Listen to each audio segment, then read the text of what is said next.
Good morning, madam. Madam is here, I think. Morning, very good morning to all academicians. Good morning, ma'am. Morning. So, how is there everything in Bangladesh? Yeah, everything is fine, madam. Now the weather is getting better. Mhm. So between spring and the winter, so it's very pleasant weather now. Okay, very nice. Today in Delhi also, we are a bit relieved from chilly winds. So, weather is Okay. quite good. So, you can see me in half, half coat. 2 days back it was very cold. So, we were in full coat and all woolens. So all the speakers are here, madam. Professor Nazrul Islam, who is the Pro-Vice Chancellor of Northern University of Bangladesh, and Dr. Manas Panigahi from Simca. You may know him already, and Dr. Kuntal De. So all the speakers are here. So we can then start at 12 Very good o'clock, and morning, we'll Professor start. Sharma. Very good morning. Nice to meet you all. Yeah, me too. Sir, Sabha, we can start now. And this program is already participants from Bangladesh and India. Many of the participants already joined this program. So now it's up to you. Start the program, and this program is also live on our social media platform, YouTube channel. So our students also are there. So we can start now. Okay.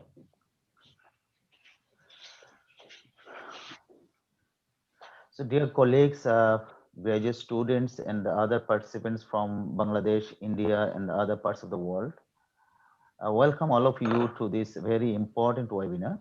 Hope you all are safe during this COVID-19 crisis. And I wish you, your families, relatives will remain safe in the coming days too. This is Professor Mustafa Ajad Kamal from Bangladesh Open University. I'm the Dean of the School of Business here and the coordinator of this Open Business Webinar series.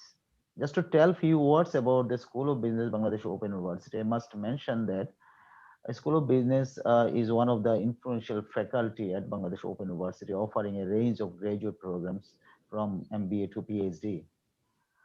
You know that our Open Business Webinar series is an ambitious and innovative initiative of the School of Business Bangladesh Open University under the banner of Open Business Talk. It started 3 years back and still is being continued. So we have some face-to-face sessions under Open Business Talk, also these webinars.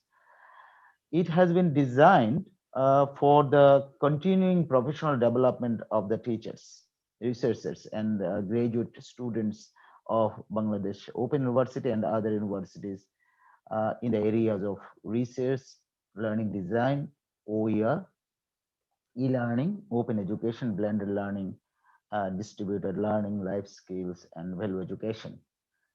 The webinars got two main objectives. We try to focus on the important issues related to research and learning. And secondly, we try to help everybody to be productive and empowered.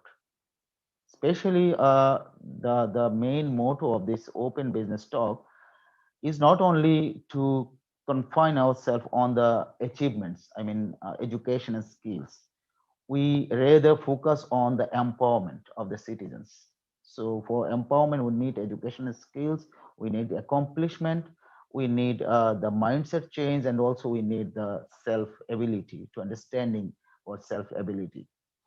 From that point of view, this webinar is very, very important. We have very distinguished experts today in this panel. Uh, so the topic of this webinar is, the life skills and value education for 21st century. So it is rather more important uh, in this situation where this region and all over the world, this pandemic is going on. So what will happen after the pandemic? So before pandemic and within pandemic and after the pandemic, the situation is being changed. Social structures and social relationships, the type of the learning, everything is being changed a little bit. So this webinar is very, very important for that, in that connection. We have three experts in the panel. You can see that Professor Sharoz Sharma, Honorable Chairman from Indian Institute for Open Schooling. You know that NEOS is a very famous and well-known institute all over the world, and it is an award-winning institute. So they own the Cole Award, I think 2 times, and very famous. And we usually, wherever the open schooling all over the world is practiced, so NEOS is a kind of example for everybody. So welcome Professor Shahrukh Sharma to this webinar. And we have Professor Nazrul Islam. He's the Pro-Vice Chancellor of Northern University of Bangladesh. And we have Dr. Manas Ranjan Panigrahi. He is from Commonwealth Educational Media Center for Asia, which is called SIMCA. He is the senior education specialist at SIMCA. And we also have Professor Kuntal De. He's basically an instructional designer, but he is very much involved in community learning and a lot of other areas of expertise he got. So we'll listen to him very clearly. So to introduce a little bit about or tell a little bit about Professor Sharma, what I told that she is the Honorable Chair of National Institute for Open Schooling, which is situated in Noida, India. And he got a diverse, actually, educational qualification. I was amazed to see that. She got MSc in Botany, MA in Sociology, she got MAd, MBA in Human Resource Management, and MPhil and PhD in Education. Her specialization primarily is on plant pathology, uh, criminology, educational administration and management, and also human resource management. Her fields of interest is curriculum construction in different levels of school and teacher education, innovations in teaching methodologies, peace, gender, environmental education, Indic studies, and defining the significance of ancient Indian sciences in contemporary education, community service, life skills, and value education. Madam will speak on life skills and value education today. What should be the life skill and value education in 21st century's context? I will listen to her in detail in her speech. And to tell something about Professor Nazrul Islam, he's a professor of management and management and international business. He's currently serving what I said that as the Pro Vice Chancellor of Northern University of Bangladesh. He completed his PhD in international business at Asian Institute of Technology, Thailand. He was previously engaged in different academic positions at several public and private universities, including Khulna University, Brack University, North-South University, East-West University, Eastern University, Uttara University, Canadian University of Bangladesh, and Northern University of Bangladesh. And he also is involved in supervising PhD graduates, PhD scholars, and MPhil scholars at Bangladesh University of Professionals. He is a very active member of Association of Management Development Institutions in South Asia, AMDISA. You know that it's very famous for management development practices in the South Asian region. He got huge publications. He got 62 research articles in high index journals, international journals, and also 29 research papers in local peer-reviewed journals. He attended several, almost 20 international conferences held in India, Nepal, Hong Kong, South Korea, Malaysia, Singapore, USA, Australia. He is a panel reviewer of South Asian Quality Assurance System. And in that capacity, Professor Islam reviewed ICFI Business School in India for its accreditation recently. Presently, Professor Islam, he is the editorial board member of several journals, including International Journal of Management and Business, British Journal of Economics, Management and Trade. He got several books already. He wrote several books on entrepreneurship, modern insurance, and global technological change impact on textile and garments workers in Bangladesh. We'll listen to him in detail when he will speak. And then we have Manas Ranjan Pranigari. Most of you may be familiar with his activities at SIMCA. He's currently a senior education specialist at Commonwealth Educational Media Center for Asia. You know that this SIMCA is a sister concern. It's a regional office of Commonwealth of Learning. It's based in New Delhi. So he, in that capacity, he is very much involved in the works with educational ministries, civil societies, and higher education institutions, teacher education institutions of 7 countries: Bangladesh, Brunei, India, Malaysia, Pakistan, Singapore, and Sri Lanka, for the achievement of learning for sustainable development. In SIMCA, he is promoting OER, open educational resources. Today, we'll listen to him how their activities are enhancing our awareness and understanding and skills in OER. He also is involved in developing policies for education, implementing higher education integrated model. So that model has been designed. He was in the process of designing this higher education integrated model. So Commonwealth of Learning is implementing this model all over the world. So especially he's looking after the implementation of this model in this region. He was involved in the developing of different MOOCs. And one MOOC is very interesting. It is specifically on life skills. And it is they're targeting the engineers and other teachers, graduate students also, to enhance their life skills. And personally, he was involved in teaching profession and research activities in a lot of universities in Asia, Africa, and also he is involved with UNDP, NCRT, IGNO, IMR, and he got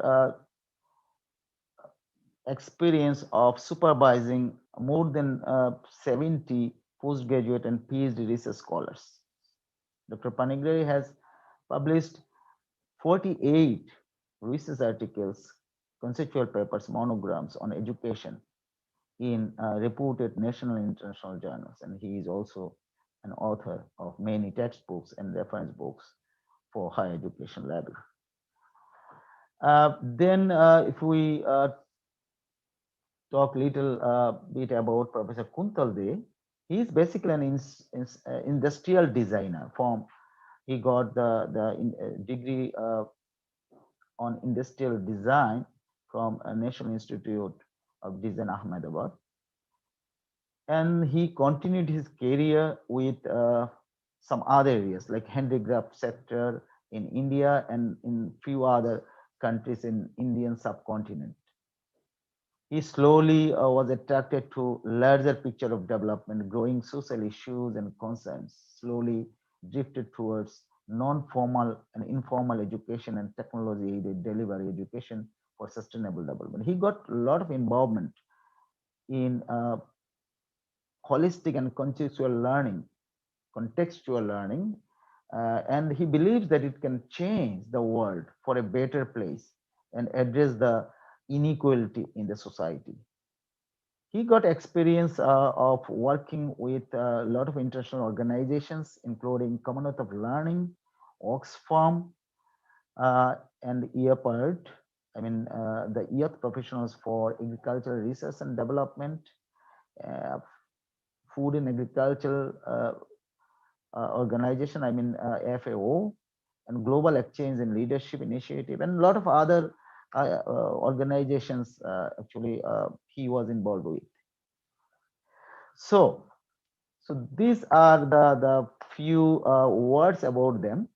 So before going to the main session, may I request all of the participants to keep yourself muted. During the presentation, we will not take any direct question. So if you have any question during the presentation, put into the chat box. So after the presentation, we'll take the questions and we'll uh, request the panelists to respond to your questions. So please keep your mics muted uh, throughout the sessions, especially during the presentations, and then we'll reach you after the presentations. So now, with these few words and a brief introduction about the panelists, I would like to request Professor Sharad Sharma, the Honorable Chair of News, to deliver her keynote speech. She will focus on learning without cross-border learning, and she will also focus on how ethics can be established through value education. Very, very important. So how ethics can be established through value education, and she will focus on moral values, and also she will try to connect these things with SDGs, Sustainable Development Goals. So, madam, the floor is yours now. So you can go up to 20 to 30 minutes. So whatever you like. So we'll carefully listen to you. We are waiting for this very valuable lecture from you. Thank you very much, madam. It's up to you now. Professor Mustafa Azad Kamar, Dean School of Business, Bangladesh Open University. Professor Nazrul Islam, my fellow speaker, and another two fellow speakers, Dr. Manas Ranjan Panigrahi and Professor Kuntal Ding. Chanchalji from our open school, NIOS, and all the participants, learning participants, greetings from NIOS. First of all, I would like to congratulate the organizing committee on organizing this webinar on such an enchanting topic. This kind of initiatives are directly needed in today's academic scenario. And as Professor Mustafa said, that after pandemic, these kind of initiatives are directly needed to give a proper value enrichment and also a kind of conscious enrichment, because the pandemic period has become a global concern of late, and we have to, as educationists and stakeholders of education, I think it is a common concern and also common goal to establish such kind of amity in global scenario. You have asked me to discuss about values, moral values, citizenship, and also sustainable development goals. So yes, I was just thinking, as educationists, what kind of role we are playing. So I would just like to brief the forum that the organization which I am representing is world's largest open schooling system, where students are getting education through online mode. And also we have skill development courses, and these are more than 100 skill development courses. Yes, we are also educating students and these kind of ITI and other skill getting persons in terms of radio counseling and also television counseling. Various social media forums are there. So we are giving education through different modes, non-conventional modes of education. So these are the three major domains, and we are also having several projects. We are working in tribal areas, we are working for defense personnel, we are working for health workers, we are training world's largest health worker, that is called ASHA project. And also there is one project that is Tejaswani. This is in tribal areas of Jharkhand in India. And also I would like to update this forum that we have been able to prepare a course in sign languages. So as you said that the kind of mental agony our students are facing, these kind of inclusion and development of sign languages, I think it will create a change in today's scenario where our youth can come over the agony, the kind of mental stress. So these are the few aspects this I am discussing. And also there are certain courses for weavers and cosmetics, beauty. There are various skill development courses, but somewhere I think that we have clubbed the life skills with livelihood skills. Life skills are deep, I think somewhere deep rooted with personal ethics and livelihood skills. There should be a bridge between life skills and livelihood skills. And here, importance of values and value inculcation comes. Value of what? I belong to the country. In fact, we all belong to the subcontinent where we talk about Sarve Bhavantu Sukhina Sarve Santu Niramaya. It is a Sanskrit quote which said everybody should be happy, and happiness curriculum is being part of globally of every country's curriculum. So that kind of happiness, sarve santu sukhina sarve santu niramaya, everybody should be nirogi, everybody should be well-being is a concern. So this kind of philosophy, I think in today's educational scenario, we should inculcate in our students. And before we talk about some kind of values, personal values, moral values, social values, professional values, I would also like to quote UNESCO's Dennett Commission report. In 1996, this commission was published, and UNESCO had a great initiative. This report was under chairmanship of Dr. Deller, and Deller has given emphasis on two kind of streams. One was the pillars of education, and second was lifelong learning. Today, when we talk about pillars of education, I think the Sustainable Development Goals, which in today's Millennium 2030 goals talk about, this Deller Commission report was basis of this Millennium 2030 goal, where as a global citizen and also stakeholder of education community, we are working towards. This report says about learning to know. Why learning should be to know, yarn, to get knowledge, and also research and ethics also says. We also talk about Satyam Shivam Sundaram, truth, beauty, and goodness for the sake of society. Sarve Bhavantu Sukhina is the basis of this truth, beauty, and goodness. We should discover truth. And after truth, this truth should be for the sake of society. And with this truth and beauty, the goodness will come in the society. This is the core of value system, I think, and this kind of value system should be inculcated in our society. I was discussing about Deller Commission report. It talks about learning to know. Why learning should be there, why a bipolar system between learner and teacher, and the tripolar system where, as DB said, that third pole is society. So this bonding, the triangle between society, student, and teacher, why we should know to increase our knowledge, the metaphysics, the cognitive effect, the empathy, the epistemology, why, how, what, these kind of things which come in education philosophy, I think this should be the core of learning to know. We should know, and we should know the real truth behind every cause and effect. And then second pillar, which Taylor Commission talks about, learning to do. Whatever we have learned, how we should make this in dynamic process. Learning to do, practical is there and theory is there. We have to bridge the gap between theory and practice. Learning to do, and the third most important, learning to be. Why I am learning? Mera wazood is a Urdu word. My existence.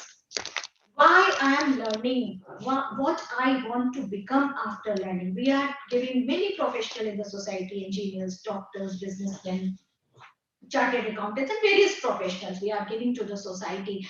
But are they having ethics? Are they having professional ethics, or learning to be? This talks about to become something. And fourth, most important, learning to live together. Why I'm learning? I and you must have coexistence in society in every arena, every every sphere, and this is learning to live together. I may have difference of opinion with you, but I'm not going to cut your throat. So this kind of theory where we have difference of opinion, but as human being we have to live together. This is learning to live together. And after that, the Dellert Commission has talked about many things. What kind of education globally should be: legal education, human rights education, value education, environmental education, peace education, gender education. So these kind of things which Dellert Commission has given base, and today it came after that Millennium 2020 goal. There were certain goals, and now globally we are discussing Millennium 2030 goals, where 4.4 talks about education and sustainable development goal in education. It is the expansion of this four pillar education, I think, where peace is there, gender is there, inclusion is there, and also various aspects which we are catering. Recently, in India, new education policy has been launched, and Parliament has given approval also. So this new education policy, or it is also called National Education Policy (NEP 2020), it is also in tune of UNESCO's Millennium 2030 goals, which ethos this four pillar education also, and our ancient Indian wisdom also, and also the subcontinent, the Indian subcontinent and global citizen. It talks about learning without border. It talks about bridging the gap between learner and the community. So these kind of new things we are discussing these days. And when we talk about values, I also said that there are personal values, professional values, and here how we should bridge a gap between values and profession, personal values and societal values, because of it we have witnessed many agony.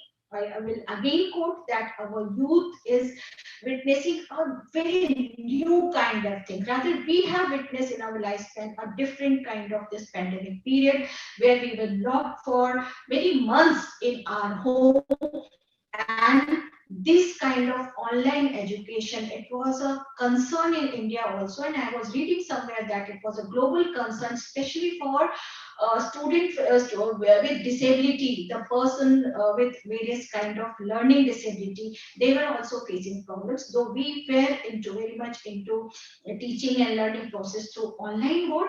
Here value system, family system, societal, how we are useful to the society, these kind of things are here to discuss. I will ask Chanchalji, just please just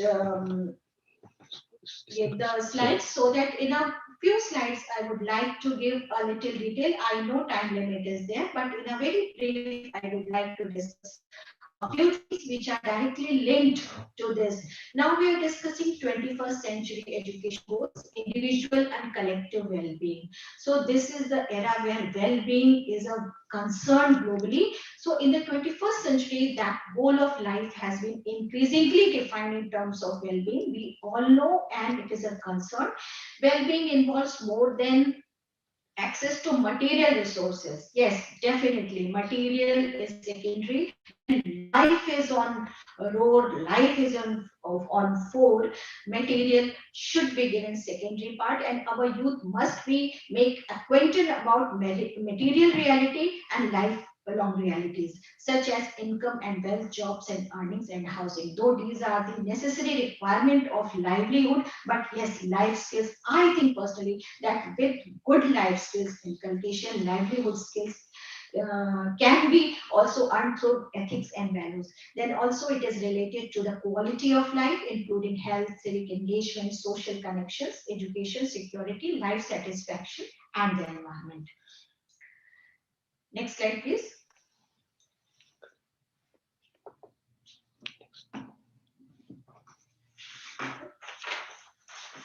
Then issues and challenges in 21st century, when we discuss the uncertainties that we faced in the past and present times and in future years to come. Yes, I would like to quote here that we have to prepare for future times also. This was a big lesson last 3, 4 months, 5 months were a lesson for us, and it made us future prepared also.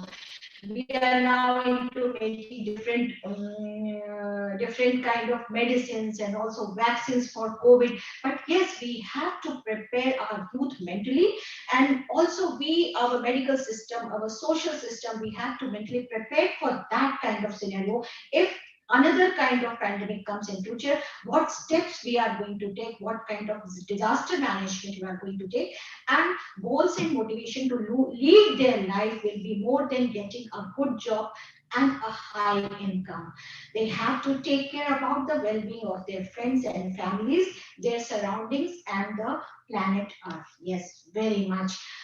I think in recent few months, when our children were in our home, we were there with them, a kind of bonding was developed in the family, the home cooked food and various other things where we were ample time to sit together, discuss about things. This was also a good lesson for us. And then the last point in this slide is to learn coping mechanism to adjust themselves with failures and rejection, and to move forward in the face of adversity. This is a very important aspect. I want to discuss that.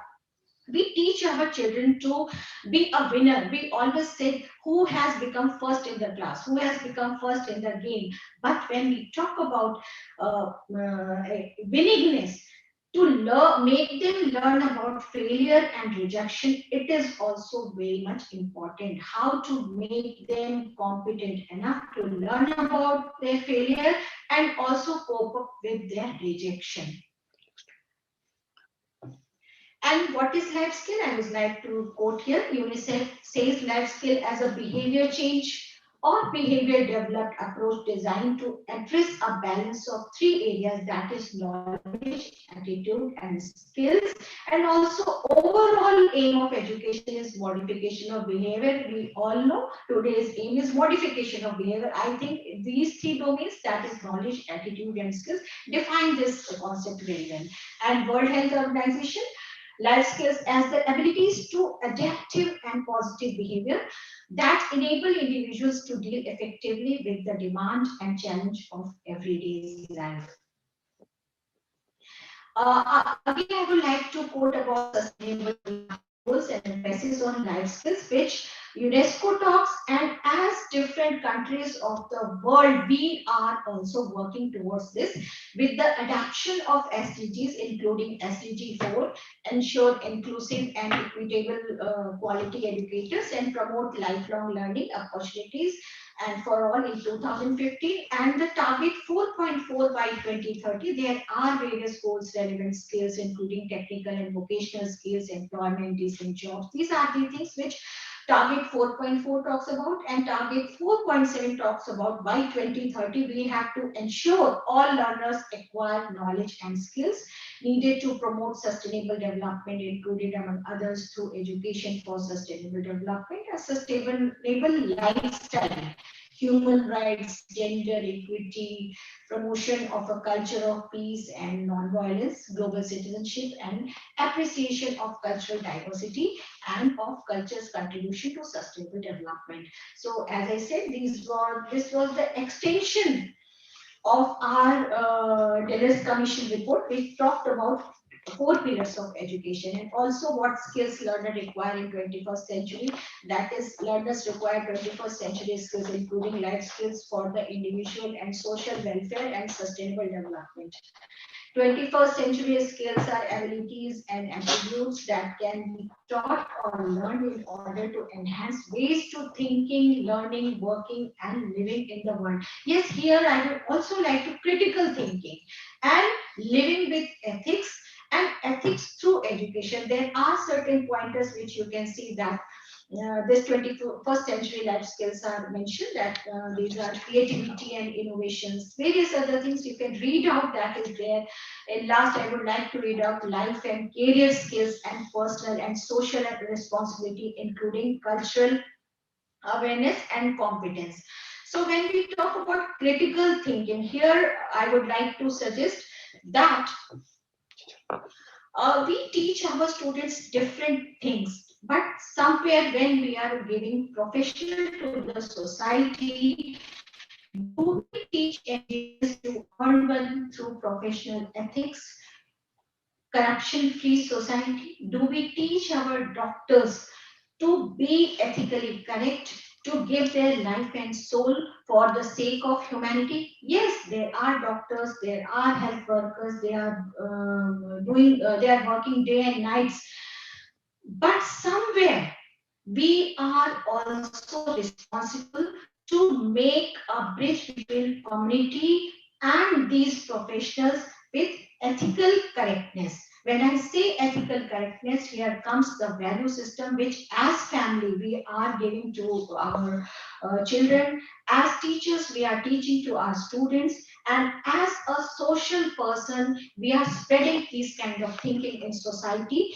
community, and link between community and teaching fraternity. I think it should come together to develop such kind of initiative to bring value system in the society. And again, I will come to this slide. What skills students require? Students will need to apply their knowledge in unknown and evolving circumstances. This is broadly these three skills are cognitive and metacognitive skills, that is critical thinking, creative thinking, learning to learn, self-regulation, social and emotional skills, that is empathy, self-efficacy, and collaboration. And last one is practical and physical skills, that is using new ICT devices. So these are the broad things, and somewhere I think this is a very formal kind of thing where we are categorizing these things. But somewhere how these skills can be delivered and developed, greater role of a teacher comes, where inclusion and integration of 21C skills, including life skills in teacher training and pedagogy is needed. Fostering a culture of peace in classroom, civic education, human rights, and developing students' communication skills. These are our area where we have to develop a kind of system where it will go naturally in our students. And strategic curriculum reform, textbooks learning, assessment, school environment, overall system management to promote these skills in letter and spirit. So these are the things which we can categorize, but somewhere I think we have a greater responsibility. Please remove the slides. I would like to connect them directly.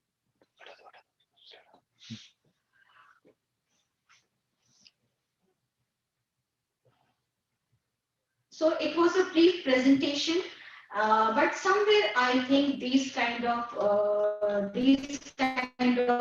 things which we have discussed as a person, as an individual, as a member, the person of human, we have to be a person who can inculcate value in our students. Here again, question will come: values be taught? I'm of the opinion, yes, values be taught, because today's youth is very much inclined towards social media, very much inclined towards mobile games, mobile issues, and various other. Yes, he is very well acquainted with the ICT. He is very much a person of information technology world, but somewhere information must be in tune of humanity, in tune of personal touch, which we talk about, that should be a bonding between teacher and student. So that kind of bonding, how we can inculcate values in them, this is the question of this forum. I'm happy that this kind of this topic has been given to me to discuss about. Here I say, yes, I am a person of the society where I have greater responsibility. I am the torch bearer of the society, being a teacher. You all are the torch bearer of the society, being a teacher. So we have greater responsibility to inculcate values, and yes, values can be taught also. If I do some things which is ethically correct, if my follower, if my student is witnessing the things, is looking the things which I do correctly, also follow me. We in NCRT for education, and also in NIUS, we have prepared a curriculum which tries to inculcate values through value system, through physics, value system through maths, value system through linguistics. We can give certain examples through curriculum. We can make curriculum that kind of where values are given prime importance, and also transactional modalities, how we transact knowledge to our students, how we disseminate knowledge to our students. That is also very much important.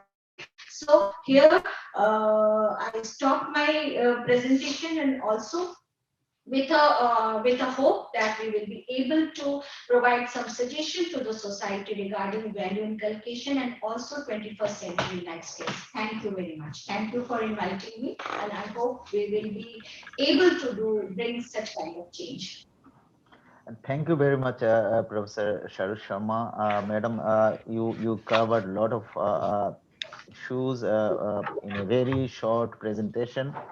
And I personally have been actually impressed to know all these concepts. So we'll take the questions later on, and we'll know from you some more suggestions and clarifications wherever required. So now I'm going to Professor Nazrul Islam, who is the Pro Vice Chancellor of Northern University of Bangladesh. Professor Nazrul, actually, you know, from the keynote, we got an idea about the life skills and the importance of value education, especially in the context of 21st century. So, what is your perception about the current status of life skills and value education in Bangladesh? And also, you can focus on how these are practiced in the teaching learning process in Bangladesh. And another focus can be on the importance of the skills and value education in the context of 21st century, especially post-COVID situation. So you can take 10 to 15 minutes to just share your experience and ideas. And yeah, thank you very much. So it's Thank you very much, Professor Azad. I was just listening the keynote speech of Professor Sushma, and she covered a lot of things, and it's a broad and challenging issue. In fact, it is not only important in India or Bangladesh, it is important all over the world in our education system to how to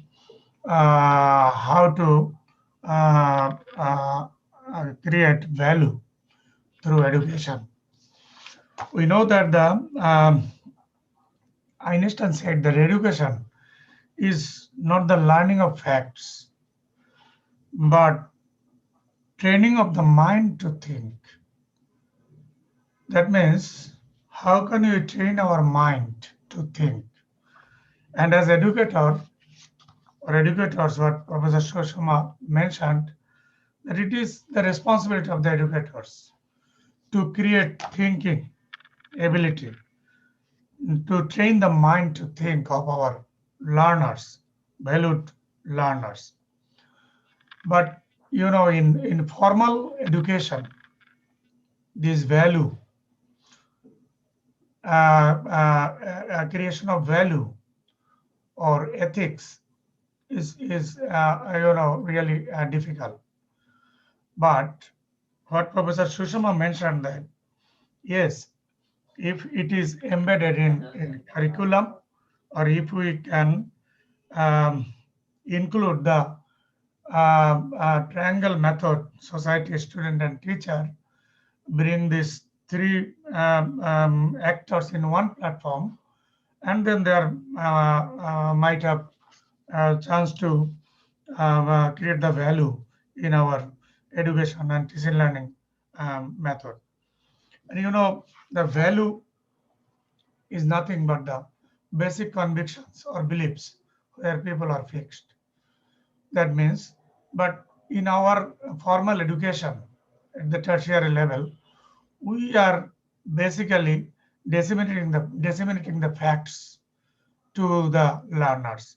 We are not, in fact, I should say that able to create impact or create, what should I say, thinking among them through our education and in our teaching learning method. So the 21st century, in this 21st century, it is the challenge for the teaching community, for the teachers, how to teach our students in such a way so that they will, it will create thinking among them, and that thinking will help them to learn their life, help them to sustain their education. When we talk about the values in value education, few things comes to our mind, such as justice, passions, then integrity, hospitality, equivalence, sympathy, honesty, freedom, human rights, fairness, responsibility, respects. A lot of things comes to our mind. But question is whether we are able to create this feeling, create this kind of thinking among our learners. That's the question.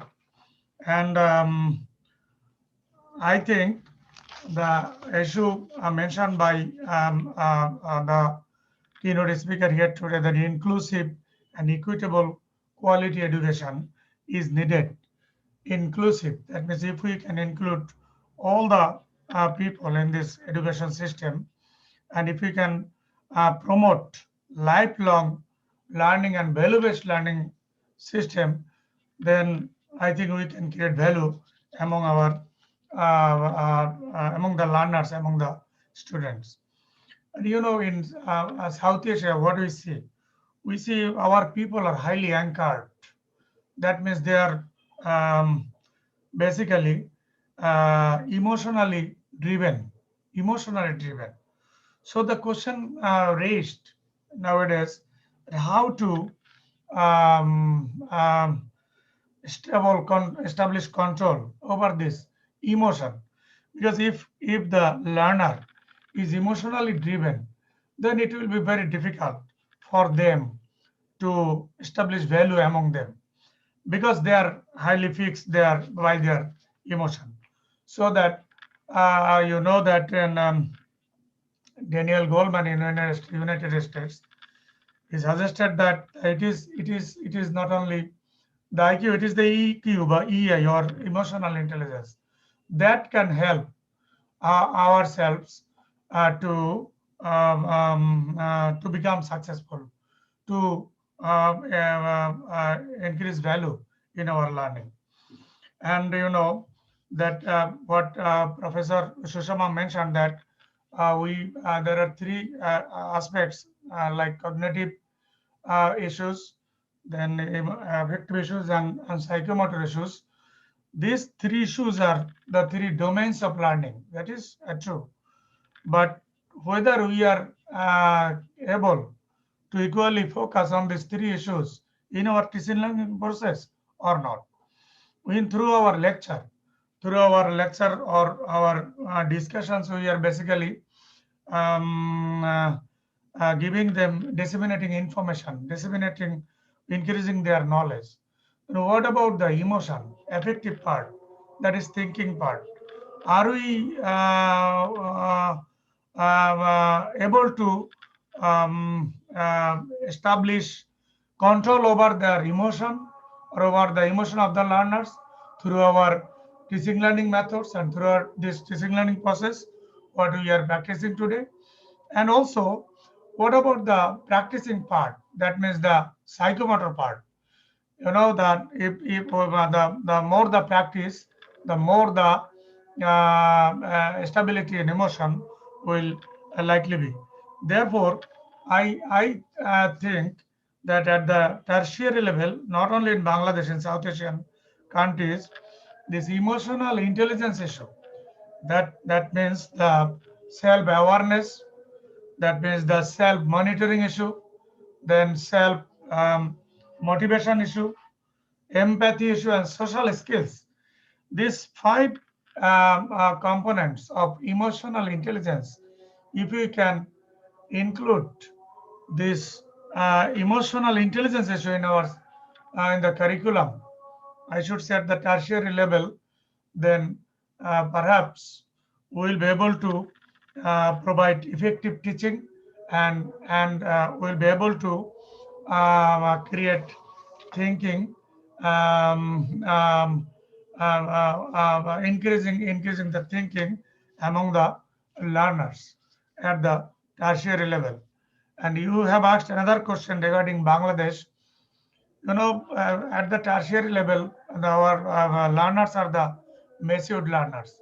So at this level, again, I should say that if we can create impact through the teaching learning process among them, only then this creation of value we can create value in education through our teaching learning process.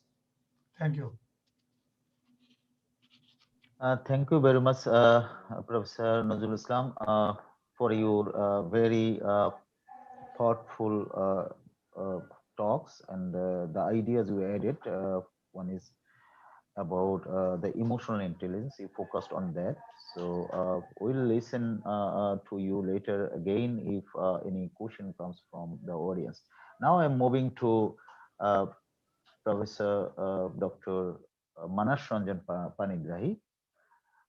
Dr. Manas, I can you focus on something like so what kind of initiatives are taken by Simca and CORE for promoting life skills and value education in this region? Because you are providing a lot of support, a lot of actually capacity building trainings in this region. So what about the focus on life skills and value education? How you deal with this? And what are the target groups?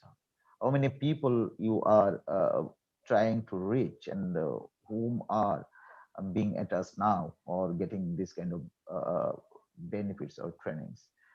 And what is your future plan in enhancing the capacity of the teachers and learners in this region on 21st century skills and open sharing of the resources? So you will get 10 minutes plus minus. So Dr. Manas, the floor is over to you now. Thank you. Thank you very much, Professor Mustafa. First of all, I would like to congratulate you and your team and your university taking this initiative.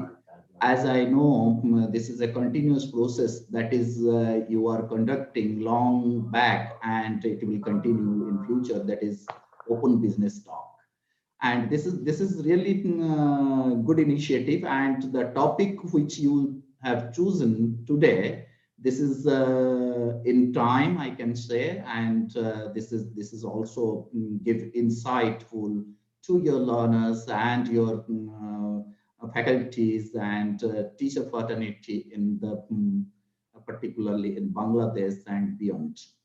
With these words, I would like to congratulate Professor Saroj Sharma, Chairperson, National Institute of Open Schooling, for her new assignment. And congratulations, madam, and your nice keynote address, which I have listened. This has covered almost all conceptual level and what exactly targeted in India and so forth, connecting with the sustainable development goals, that is which is the major focus by 2030. So Dr. Nazrul Islam, Pro Vice Chancellor of Northern University of Bangladesh, and I really happy to connect with you and listening to you, your experiences in this regard. And my co-panelist, Professor Kuntal De,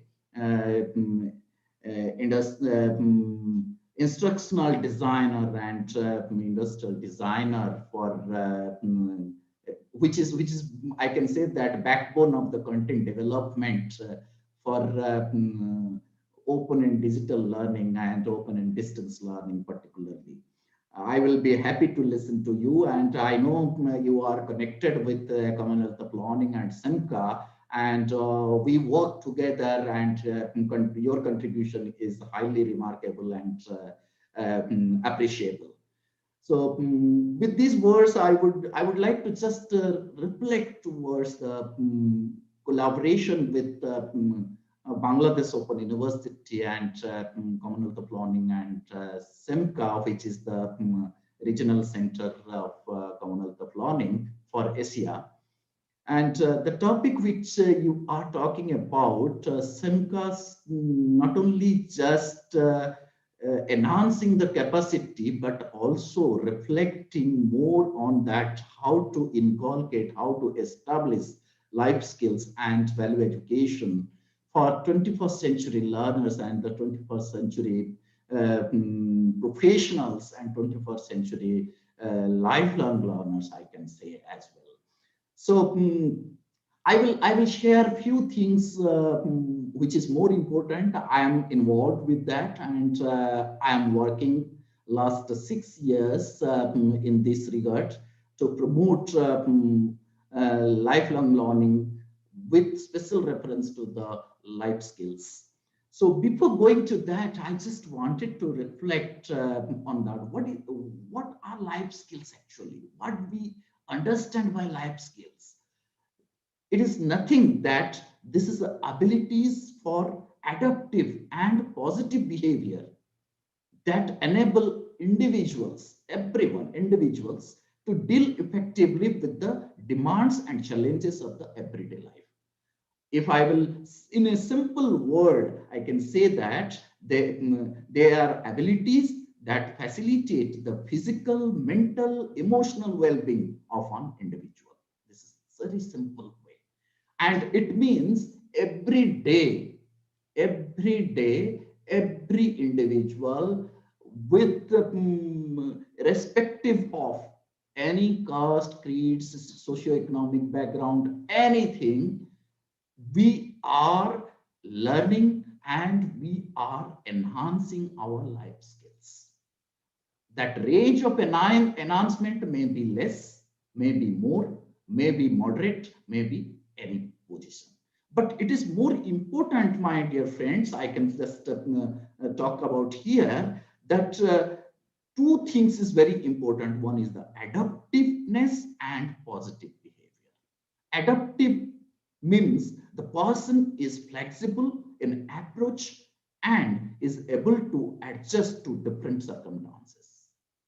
Whether it may be the teacher, it may be the learners, it may be the content developers, it may be the any one of us, maybe the parents and the, who are the workers working in the different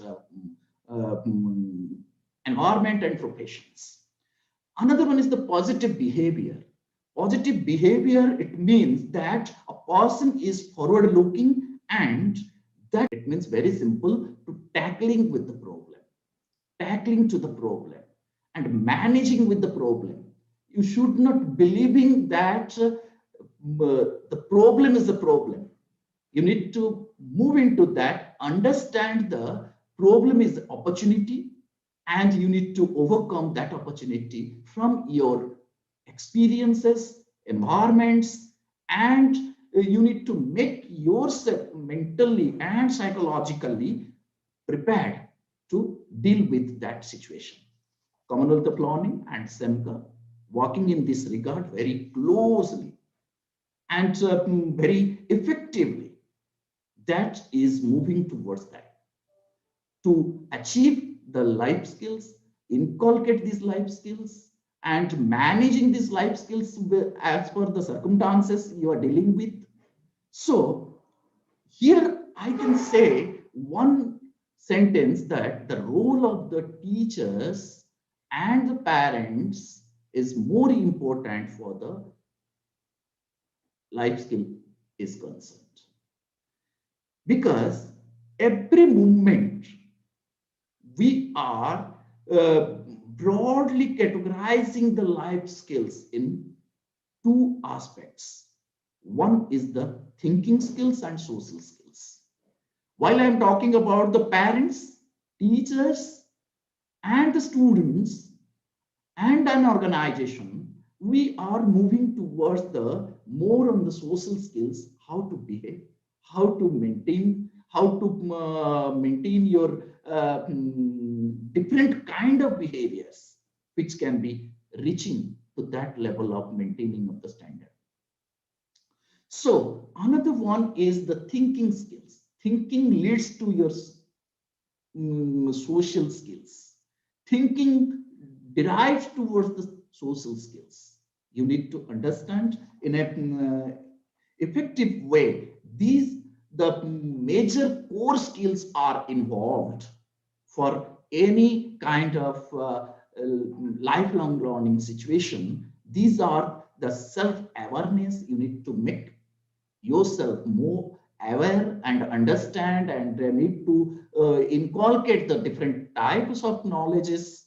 And another may be the empathy, need of critical thinking, need of creativity and creative thinking, which is the higher order thinking, we can say, and decision making, which is the part of the leadership position and leadership reflections. And you need to also look into the problem solving and interpersonal relationship skills and effective communication. Make all these skills bonded with each other. That is the more important, how you are communicating. That communication is not only just the verbal, it may be also the physical communication, and communication through different means. That effective communication make you to enhance your self-awareness, empathy, and it build your critical thinking, and it will lead towards your adequate and appropriate leadership, which is towards the decision making skills, and it will give you an opportunity to understand towards the problem solving. I'm coming to with this, and this will really help you to to make yourself to coping with your stress and dealing with your emotions. Many times, being an individual in many situations, I'm not talking about only just for the teaching learning situations, because my participants are from diversified areas. They are, and some of them are business students. They may go to the different organizations to work there, and they may involve in the any industries. They may involve in the any service providing industries. They may engage with the many manufacturing industries. But the coping with the stress and dealing with the emotions are more important two things. While if you are inculcating the life skills, which we are discussed the few of them, these are the core skills which is more important to manage your life skills and make yourself lifelong learner. So in this regard, I just wanted to share with you, not taking much time, my friends. This Commonwealth of Learning involved in what is called involved in capacity development of the teachers and leaders and institutional leaders, industrial leaders, to prepare and develop different learning materials. While we are developing these learning materials, I know that Professor Kuntal will reflect on more that designing and development of different kind of learning materials. However, I just let you know how we are maintaining, we are focusing more on that integrated approach, that which dealing with the any content development need to leads integratedly inculcate life skills. So any course and materials which we are involving with the integrated approach, through which the life skills can be reflected in the each and every learning materials, and it can prepare a base for the learners or the lifelong learners to enhance their life skills and inculcate their values. And with this inculcation of values and content delivery system, that can be reflected towards the managing and maintaining of the different level of life skills and different types of life skills in their profession. So if I will look into the different activities, what we used to do to while developing and enhancing the capacity of the individuals and leaders or the teachers for inculcation of the life skills, we used to go for the group work, collaborative work, constructive work, and we are going for the peer teaching process. We are arranging for the various discussions. We are arranging and collaborating for the different games, and we are maintaining for the different type of excursion and moving towards the real-time situation where they can understand the life skills can be integrated in the course curricula and curriculum.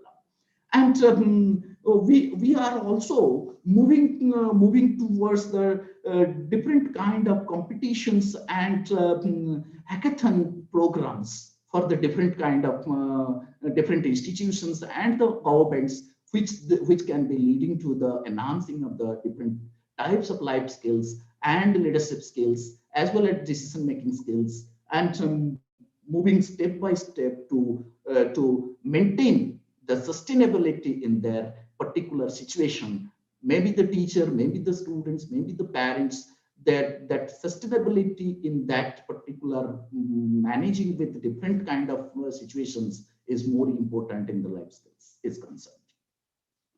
For this, for enhancing of this situation, we used to also have various process that any kind of content materials and capacity building program which we are organizing for various faculties and the various school of studies, that through the different review processes and coming up with the different reports in relation to the teachers' perception and leadership's perception, and as well as ministries and policymakers' perception, and combining all these things and going for the discussion and different activities which can be reflecting to enhancing and integrating life skills in their teaching learning process. And without wasting much time, I just wanted to let you know, SEMCA come out with life skill for engineers course, which is leading to the social engineers, means it is meant for the everyone. I would like to inform you that this course, which is based upon the NASCOM report of India, which is telling that 80% of the engineers are lacking behind with the skill of employability.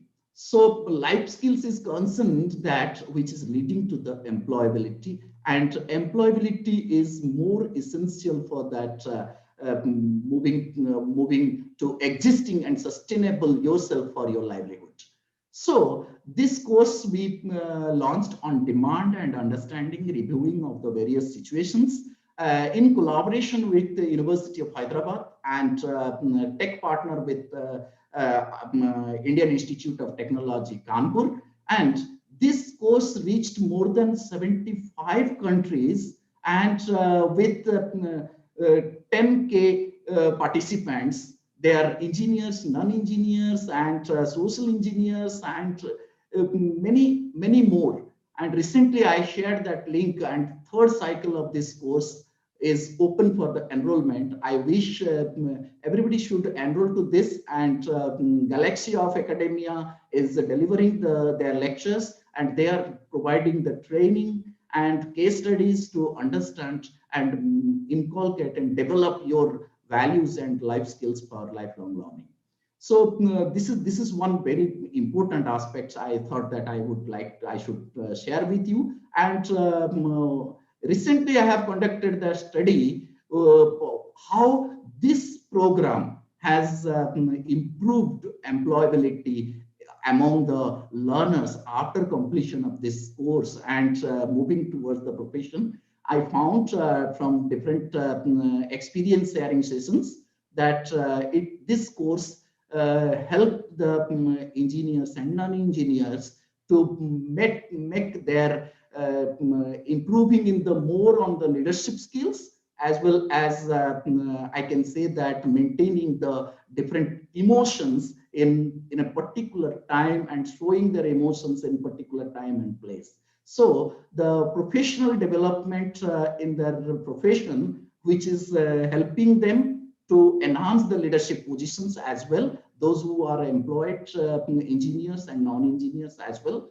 And at the same time, they are maintaining the group activities and involving with the group and maintaining the better professional relationship, as well as moving towards the better social relationships. This is the findings which we found from this course implementation. And lot more, Professor Mustafa, no, lot more things we have, which is we can discuss. If you will particularly ask any questions, we can discuss more initiatives in Commonwealth of Learning and SEMCA, which is special reference to the life skills and value inculcation through different modalities. Thank you very much. Thank you very much, Dr. Manas. It was really excellent because a lot of initiatives are being taken by SIMCA and CORE, especially SIMCA in this region as the regional center for CORE. And we learned a lot of things from you, and hope that we will try to share these links with our students, our colleagues, so that they can just make up these gaps, because this is true that this gap is there. The employability skills are very much missing. So this course is very interesting, and I attended this course previously also. So the contents are very nice. So now I am moving to Professor Kuntal De.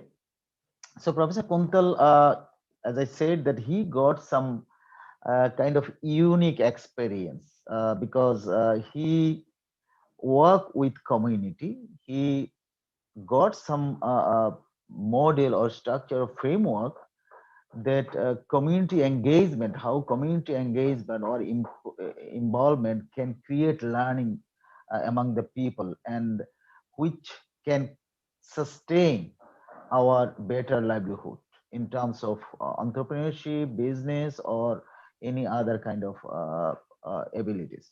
So, Professor Kuntal, can you just to tell something about your experience? If you like to focus your experience in developing life skills at community level, so you can do that. Along with that, I will prefer if you just put a little light on learning communities, why learning communities are critical for enhancing life skills, and how to develop the learning communities.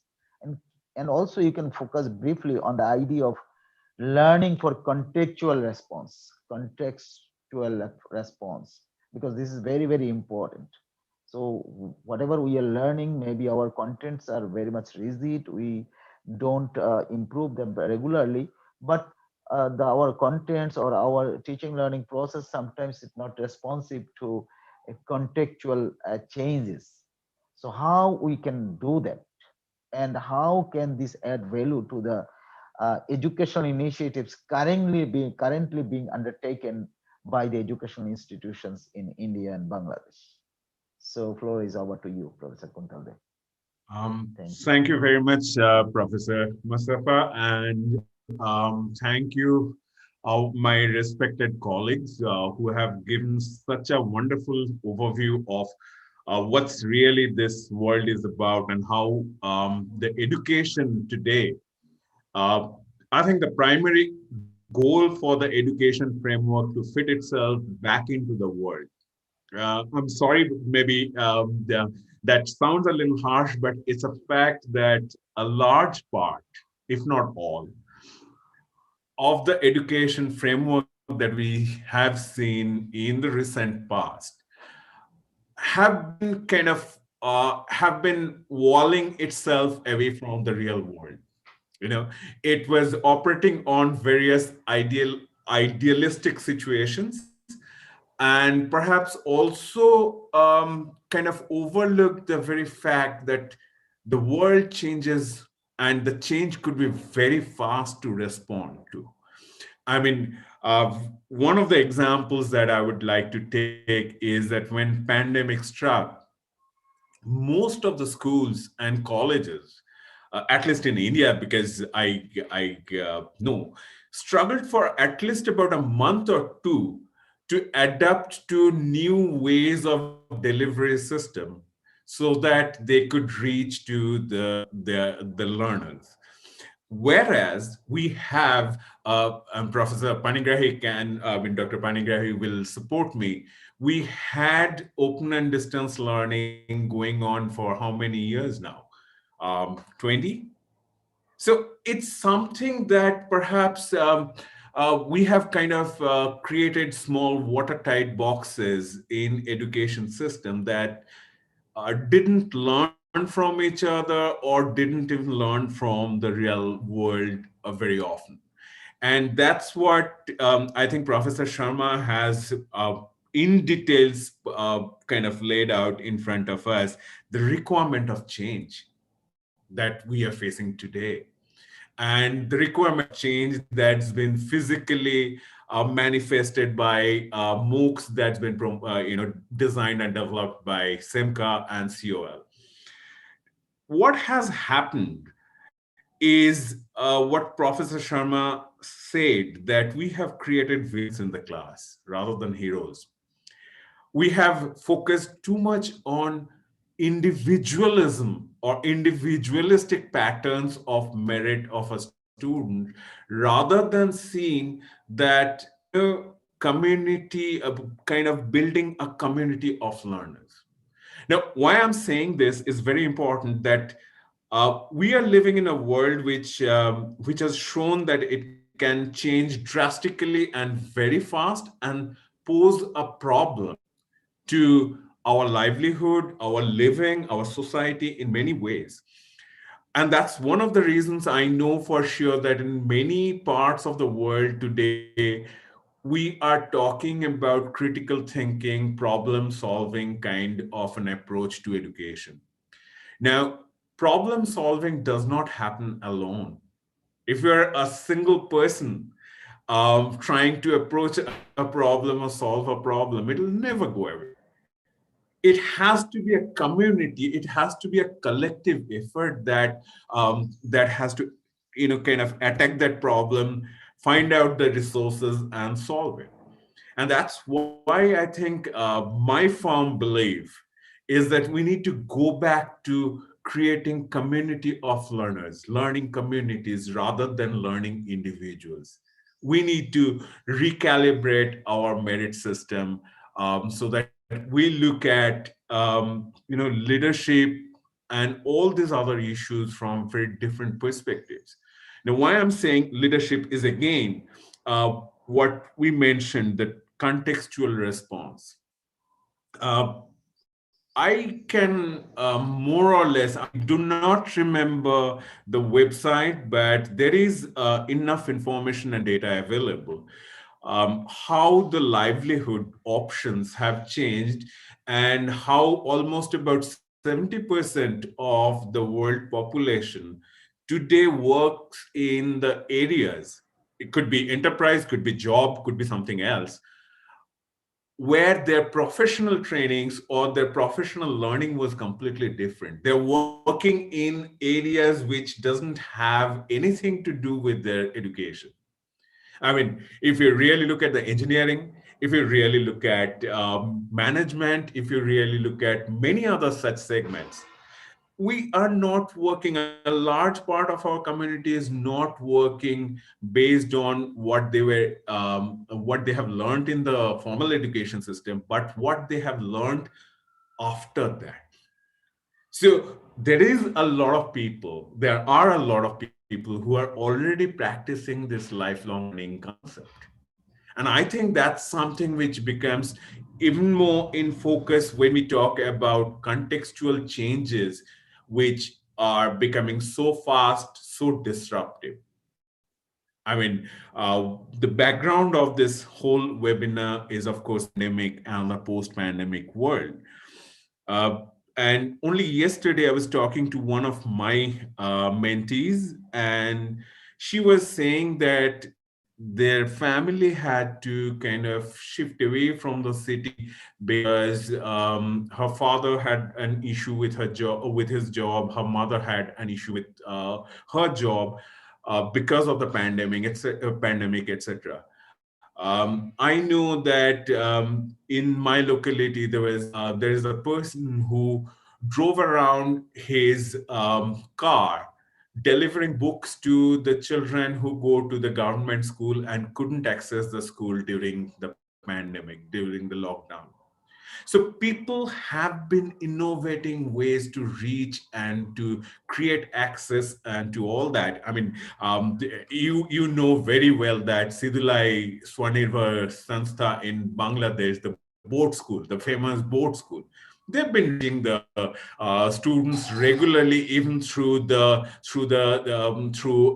do I say it, through the through their board schools, etc. You have to just give me 1 minute. I'm so sorry, but somebody rang the bell. I'll just open the door and come back. I'm really sorry for this.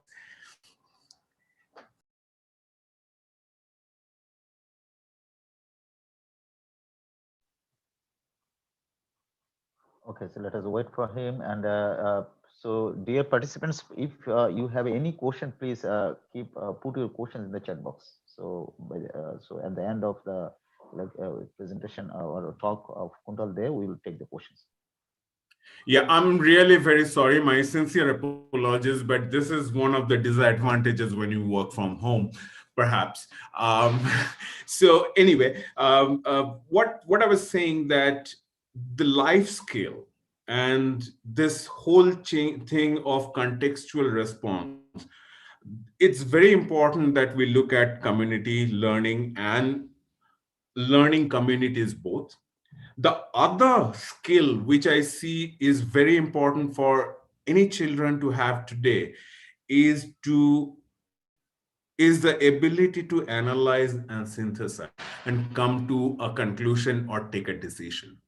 I think this is very critical, because if you are in a context which is completely against you, in a situation which is completely against you, how do you respond to that context?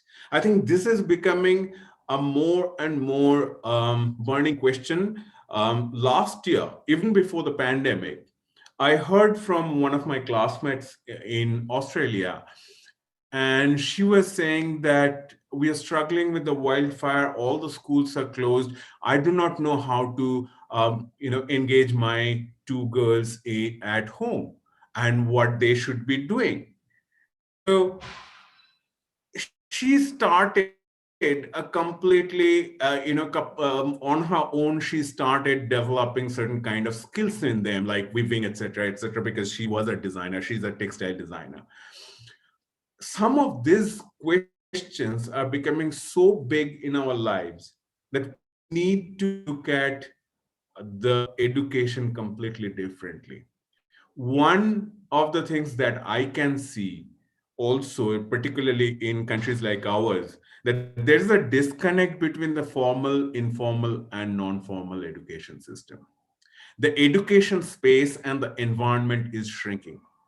We can give 5 activity classes to a school child, a child who's studying in school, but that cannot replace an open field where he can run, fall, and learn what life skill he has to pick up. So somewhere, I think it's very important that we start rebuilding our learning environment. That's something which I think is irreplaceable. And that's what perhaps would lead to what we've been talking about, is contextual learning.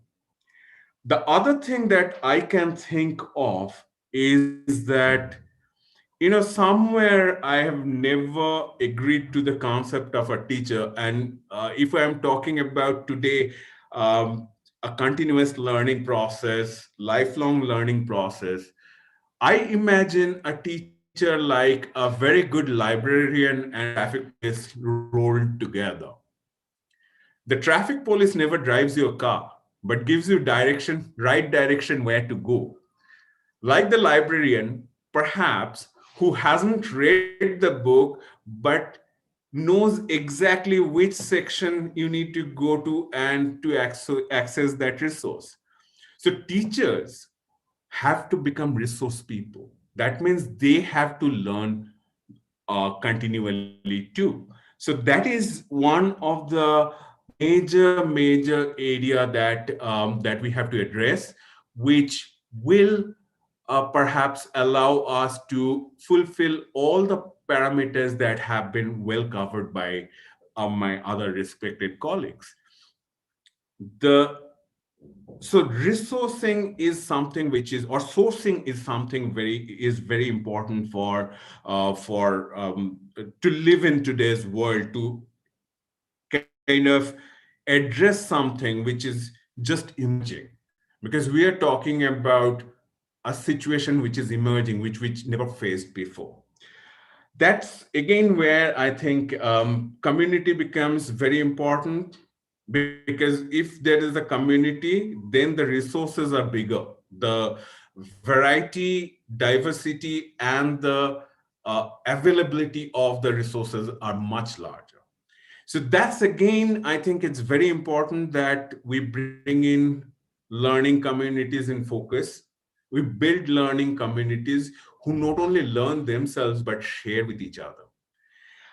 So that's another part. And as far as content is concerned, I think one of the ways that we have seen in today's world is developing of content around content, somewhat like say Google Map. We have, or even the travel blogs. There are reviews. There are all kind of things. Now, textbook will be kind of a little old by the time it hits the market. It takes even a lot of time to produce a textbook, so it cannot be updated that regularly. So could be online. And the second thing is, sometimes when we generate the content, we are looking at it like, we have to deliver this content to this target group, of course, the students. But to me, I think it's very important that we start integrating the learner developed content for our learning teaching process. Why cannot the peer generated content come into as learning material? Particularly in case of the community level learning, we have seen in many different projects, even from COL, we have seen in many different projects that the community developed content is much more contextual, adaptable, and very local specific. It has a very strong grounding and reference to the local and my immediate environment, my immediate surrounding, and that has worked. So I think that's something which has to come to develop learning communities and community driven learning processes.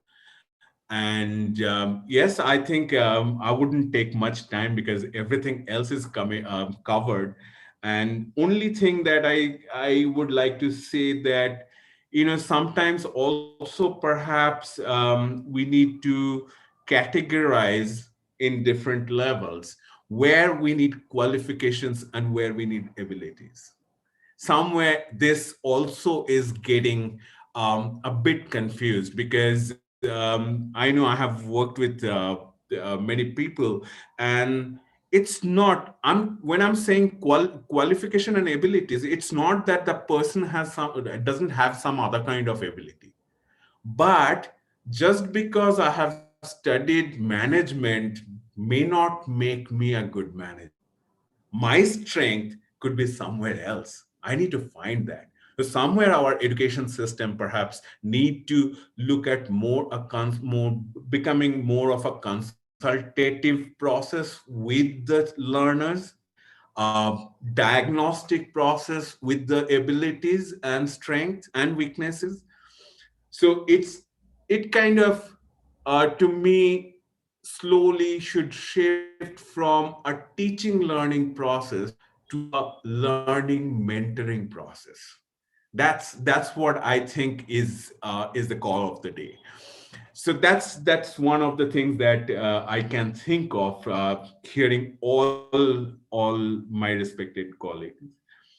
The other thing that I was thinking of when Professor Sharma said that communication skills, I think communication skills today, I mean, we live in a hashtag world, but I think somewhere the storytelling has gone missing, which touches my emotion, which touches me as an individual human being. I mean, why should I be sitting in a literature class where there is no storytelling, but it's too analytical, too dry? Same thing happens. All of us were scared about mathematics. But very frankly, I mean, I liked physics not because of the physics textbook, but there is a book called Physics for Entertainment by Y.A. Perelman. That was storytelling about physics that intrigued my questions, that triggered my question. I think that's something which we are all looking at, the questioning ability of the student, analysis ability of the student. Yeah. So I think that's where I would stop. There are many things that we need to do, but yes, we require a quantum leap in our approach, and not necessarily in our framework, but we need to start seeing that framework from a different perspective. So employability is not about a job anymore, but employability is also about self-employment and developing an enterprise. I mean, we are always talking about creating more. So some of these things we perhaps need to relook at and redefine from our side. So that's what my perspective is. And yeah, thank you very much for giving me a chance to kind of talk. And I'm sorry I didn't prepare anything, but I was listening to what my colleagues have said, and I just wanted to bring in my thought process into that. Thank you very Excellent. much. Yeah. Excellent. Thank you very much, Professor Kuntal De. It was really nice. So we almost at the end of the webinar. So we will take few questions because some questions came into the chat box. The first one is it has been asked by Dr. Poonam. I think the question is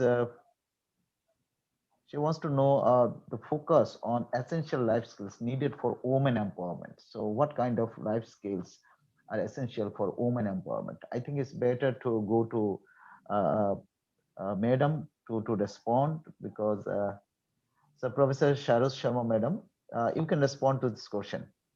So what kind of essential life skills required for women empowerment? Thank you very much. And it is a very good question. Women empowerment, when I see in a larger frame, we are empowered a lot in terms of better resistance, which nature has given to us.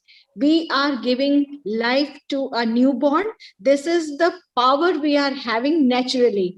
But in a modern times, when we talk about kind of women empowerment, I think women is everywhere, but the kind of glass ceiling is seen in several corporate, and the wages which we are not getting in unorganized sector, that is also a concern. But yes, the scenario is not that depressing. There are certain skills where, whether it is in agriculture, horticulture, there are certain professional skills where women are getting more and more, they are coming into the field, and yes, they are giving good results too. So today's day is very much of vocational skills. A woman must know how to be professionally empowered, and these professions will give her monetary support also. So there are various areas when women can embark, and yes, give a good income to her. And also in the family, teaching is there, various vocational skills are there, medical profession, various professionals are there, even in defense women are coming up. So scenario is being changed, and we have to have much confidence to embark in different unsearched areas, unembarked areas, and there we can succeed because we have a strong willpower. Thank you very much, madam, for nice explanation and feedback. So another question is from Mr. Habibur Rahman. He asked, he needs to know or wants to know the employability education or employability skills in depth in relation to material gain, accomplishment, and spiritual intelligence. So he wants to know the employability or employment education, how it is related to or how it can incorporate the material gain accomplishment as well as the spiritual accomplishment. So I think we can go to Dr. Manas Panigrahi, if you can respond little, and then I will move to Kuntal Dey for the rest of the question. Thank you very much. This is really question which is expected, and we always get this kind of question. And if I will refer to Dr. Kuntal Dey, in his talk, he has already mentioned that a little bit about the employability. And employability, if I will reflect to our experiences, and this is the employability skills are this is I can say that this is not skill, this is the outcome of the different life skills. And sustainability in the enhancing your employability, not just reflecting towards the joining any other organization, but also it can be reflecting towards the how you are make your own startups, and how you are engaging yourself to enhance these existing life skills, and how you are using this life skills to enhance your employability. There are two things which we need to discuss. And if I will look into this one, very simple example, I would like to say, if you will go to the spirituality things, if you are talking about the spirituality things, this is what is spiritual. This is nothing, just a way of life, and the life skills what we are adopting in the context and from the community and from the society, and that we are reflecting towards our day-to-day life. And we are living our life with happily. So that creation of the happiness, which is making you to and your livelihood, which can give you an opportunity to reflect towards the spirituality, right? So what I believe that from our different experiences, these lifelong learning and life skills, it goes parallelly, and we need to enhance these life skills for lifelong learning to make ourselves sustainable. Sustainable in what concern? Not only just for the getting your livelihood, but also after getting your livelihood, making others to get into the this sigma, and you need to maintain your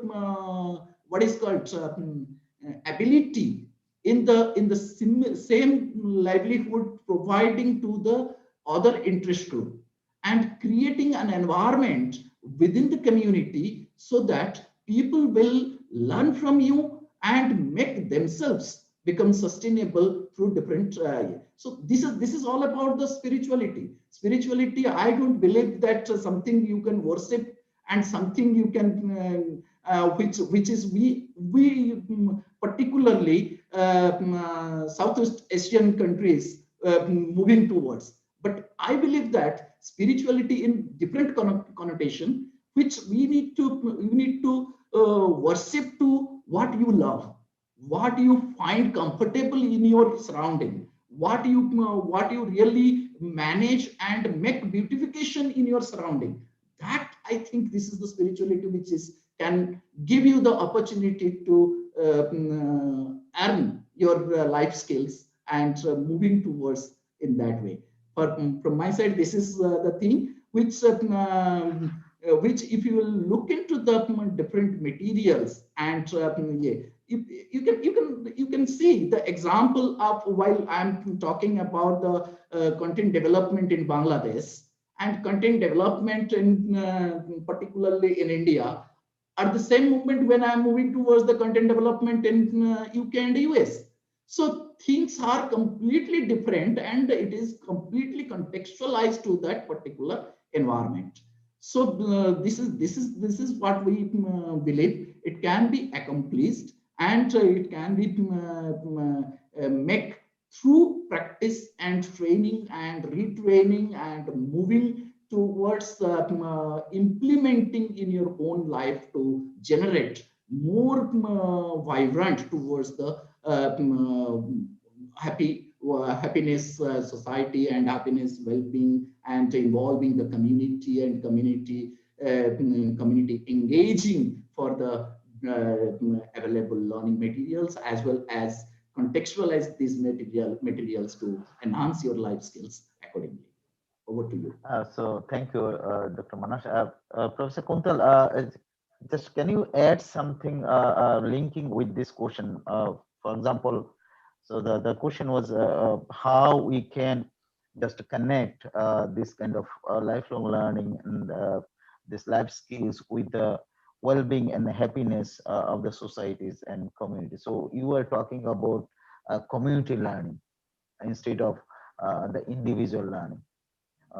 Learning individuals. So how you can connect this community learning or contextualized learning with this kind of stability in the society in terms of happiness, spiritual well-being, or whatever it is, some kind of social skills, spiritual skills, emotional skills. So how this can be connected with the stability of the society? Thank you, Mustafa. I think, it's, if we really look at community learning, it kind of serves as an answer or provides an answer to most of the questions that we'll ask even in the coming future. For that reason, I'm just going a little back to Dr. Poonam Tiwari's question, if you don't mind. How can we empower women through learning? Now, my question would be, what kind of life skill do you need to really give to men so that they can accept women's role in the society and clear the path of empowerment? So that's where community learning comes into picture. It's not about training women in life skill. It's about training the community that has both men and women in life skills. I think that's something which is very, very important. Coming to spiritualism and all that, I think, yes, we need to redefine employability to kind of see what kind of spirituality really we are looking for. And also, I think the spiritualism changes from one context to another. Sometimes it's about finding peace, but if I really look at the resource distribution among poor and rich in the world, I would say today's spiritualism should just highlight one point. Sorry, that is, I'm not going to take more than what makes me satisfied. So I just to I always say this when somebody asks me that how do we develop curriculum, I always say that Buddha has demonstrated it. He traveled, he taught found out what his position in the society, his coordinates, his surrounding, what's happening in the society. That's the first step of education, so that I know where I am and how far I have to go. Then I introspect, I attain enlightenment, saying that, okay, this is what my capability is, and this is where I can serve other people, the society, or even go for a job. Then we come to something called Dhamma, which is basically practice, practice, and practice. And then finally, you come to Sangha, which is organization, which is again building the community from your learning. I think this is the biggest spirituality in education system that should be kind of imbibed into. In first, can the learner pinpoint his or her coordinates where they are and how far they have to go? There was a social media cartoon that was doing round about a year back, that some examiner is asking an elephant, a monkey, a fish, and a bird, saying, climb this tree. That's your examination. Now, the moment we start saying that, no, the learner's coordinates are here, we will stop even that kind of a standardized examination system. We'll come to a diagnostic system. So that's, I think, is the biggest spirituality that we need to know. We need to know ourselves, what our capabilities are, what our weaknesses, and what can we share with others. So today's context, I think I would say this is the biggest spirituality that is required for employability. Yeah. Thank you very much, Professor Kuntal De. And we are already at the end of the webinar. So, Professor Nozrul Islam, sir, are you connected? So we can just listen to you a few words if you have something to say on these issues in 1 or 2 minutes. I think he may be away. Okay, so thank you very much to all the participants and panelists, especially the keynote speaker, Professor Sharoj Sharma. The other speakers, including Dr. Nozrul Islam, Dr. Manas Panigrahi, and Professor Kuntal De. So you covered a lot of issues, and it is a kind of unique type of discussion what I found, especially focusing on life skills and value education in 21st century skills. So I must thank all the speakers and the participants once again. And I'm very much thankful to Chonchulji, Mr. Chonchul. He coordinated the whole process for last 15 days. He was just several times he talked to me and tried to uh, write me in arranging this kind of webinar and connecting with these speakers, and it was really helpful, and he smartly did it, and it made my work very easy to arrange this kind of international workshops. This is kind of a very widely circulated workshop and webinar, so that's why his support was highly needed from the beginning, and he did it. He successfully did it. And also I must be thankful to Nabin Bhatia.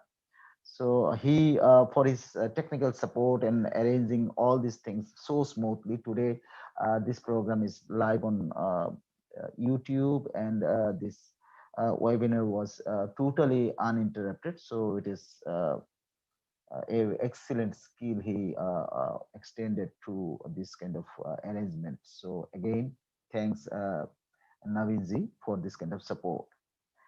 And I must mention that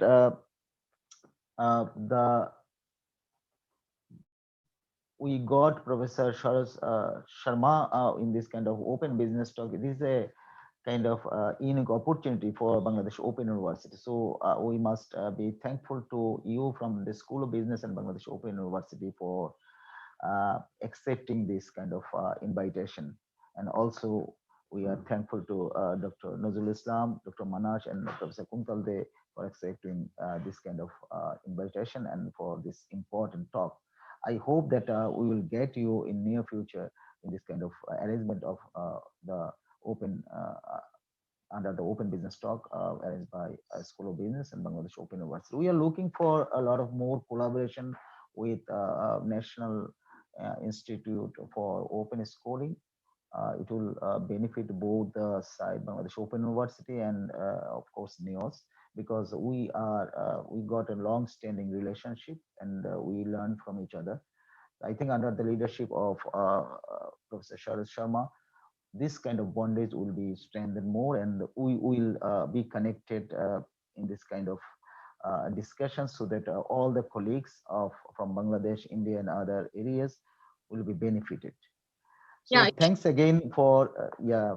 So if Professor Sharad Sharma, Madam, if you have something to say, so we will close this session by your talks. Looking forward, sir, for the further association in more constructive way. Thank you very much.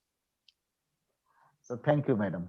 So so by saying thanks to everybody once again, we are closing the sessions here.